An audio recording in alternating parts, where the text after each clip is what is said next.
nama natili ewu nama nabiyo osena kono oni nyanga jibido da bije abamu kaidada wena yechu polisa wapula nyomo elure omo kolobi ajoka omo kolobi ajoka oburu gege ka kwezi ezinu onye dalu wage makala nu owo onye lo nanu wa omo nidi agbese koli koli omo marogo omo meza omo bala omo ijele oche ijele oche ijele oche ijele oche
Kaina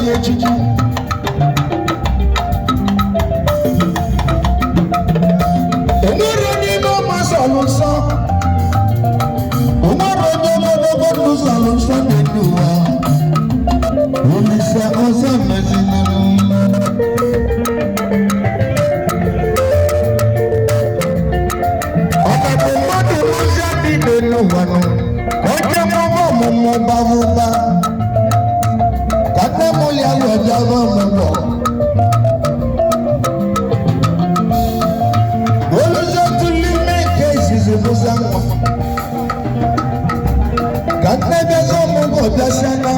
ọtụrụ ime gị bụ ọnwa mụ na mụ nwa ọ bụzi ezigbo ife ka anyị na-ayọ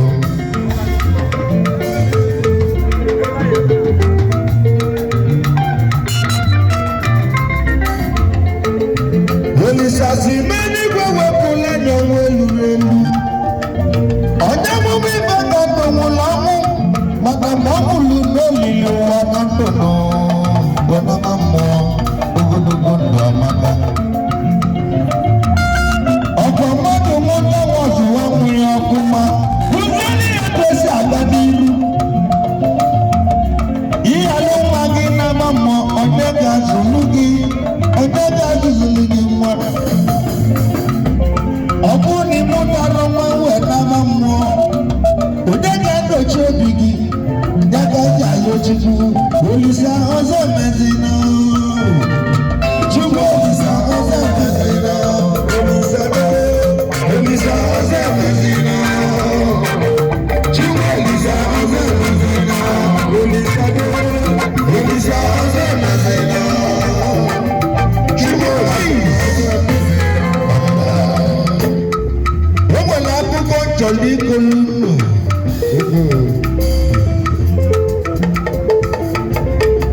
Chinwe ogbenye gwọrọ ndịrị mana ọ gwara nwoke na nke bụ eziokwu n'oge chi na-akarị ọkụ ọnwụnwa ọ gwara mmalụ na nke bụ eziokwu n'elu ụwa n'oge chi na-akarị ọkụ ọnwụnwa nụnụ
Opposition kabila Olisa ọzọ mezina Olisa si n'igwe gị ji aka na mmiri ya gụọrọ n'ugbo ndụ narị isi